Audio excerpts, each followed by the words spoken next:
There's a yellow color rumored to be made out of some very special urine.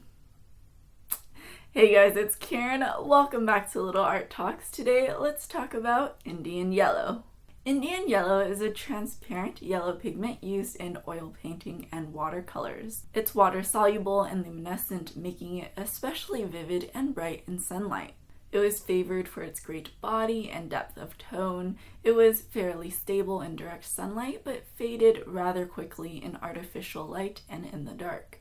In oil, it dried slowly and required 100% for grinding, but it was improved with varnish. For years, the origin of this curious color was a total mystery in Europe, and really, I'm not quite sure if they've totally figured it out yet. Throughout the 18th century, little parcels arrived irregularly to the docks of London from Calcutta, India. They were powdery, soft, light spongy lumps that reportedly smelled really bad. Some suggested it was made out of snake urine, others thought it was made out of something dug out from the insides of animals. German scientist W. Schmidt stated authoritatively in 1855 that it had been excreted from camels who had eaten mango fruit. George Field agreed. Others, like amateur painter Robert Dewhurst, believed it to be made from the urine of animals fed on turmeric. In 1883, a letter arrived at the Society of Arts in London from a Mr. T. N. Mukherjee of Calcutta. At the request of Sir Joseph Hooker, he had investigated Indian yellow and said that he could now confirm exactly how and from what Indian yellow was made. He wrote that he had visited the only town in India that created this pigment and that he had witnessed it being made.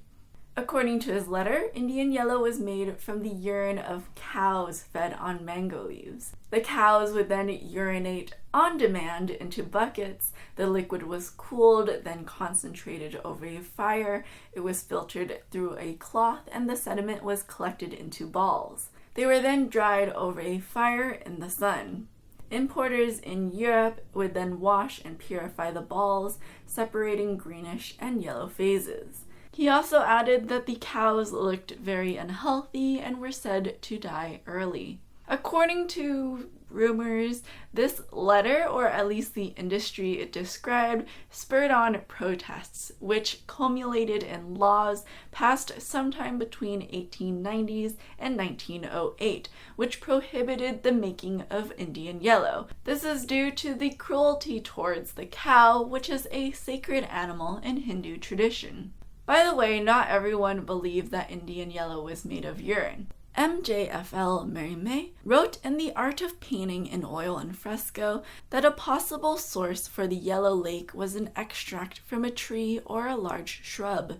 In 1844, John Steinhaus concluded that it was of vegetable origin. The pigment has not been available commercially since 1921. The origins of Indian yellow were once again questioned in 2004 by author Victoria Finlay, who wrote Color: A Natural History of the Palette.